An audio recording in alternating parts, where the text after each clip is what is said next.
Olhe para um mapa da Europa e da África hoje. Aquele mar azul, reconfortante entre os continentes, o Mediterrâneo, parece eterno, certo? Uma constante geológica imutável que sempre definiu a nossa geografia. Mas isso é uma mentira que a paisagem conta para nos manter calmos. A realidade do passado é muito mais perturbadora. Houve um momento em que esse mar não era um berço de vida, mas um túmulo a céu aberto. Imagine viajar no tempo 6 milhões de anos.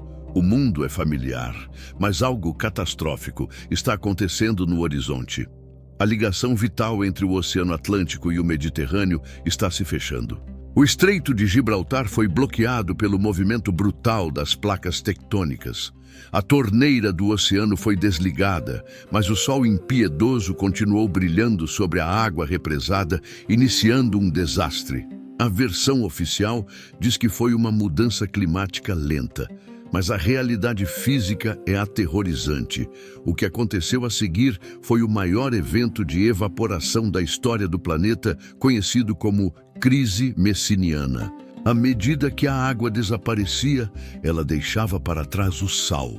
Camadas de sal, com 3 quilômetros de espessura, se acumularam no fundo, transformando o leito marinho em um deserto branco e tóxico.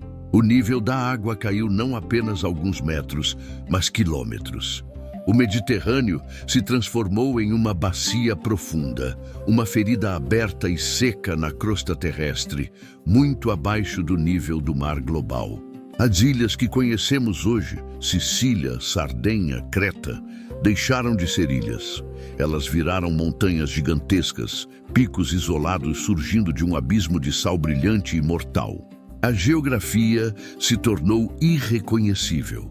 Onde hoje navegam navios de cruzeiro, existiam desfiladeiros mais profundos que o Grand Canyon, mergulhando em direção a um abismo sem vida. Mas aqui está a parte que os livros de escola escondem e que torna esse cenário um verdadeiro inferno na Terra, digno dos piores pesadelos. Não era apenas um deserto seco, era um ambiente fisicamente insuportável para a biologia como a conhecemos. Um lugar onde a própria atmosfera se tornou uma arma. A física nos ensina que a pressão do ar aumenta drasticamente conforme descemos. No fundo dessa bacia seca, 3 quilômetros abaixo do nível do oceano, a pressão atmosférica era esmagadora. Estima-se que a temperatura no fundo desse Vale da Morte chegava a 80 zares, devido à compressão do ar. Era um forno de alta pressão onde as proteínas cozinhavam espontaneamente. Mas o pior ainda estava por vir para a vida terrestre, que tentou ingenuamente se aproveitar desse novo terreno.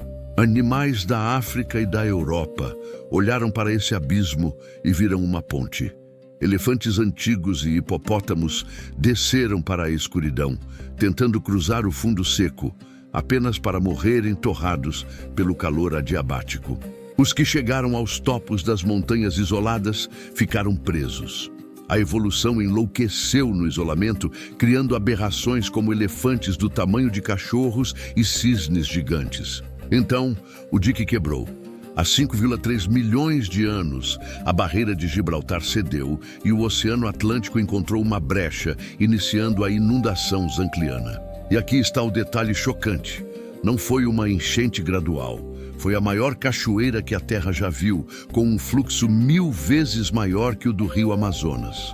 A água subia a uma velocidade de 10 metros por dia, um barulho ensurdecedor que reabasteceu o mar em meses, aniquilando instantaneamente qualquer criatura que habitava o fundo da bacia.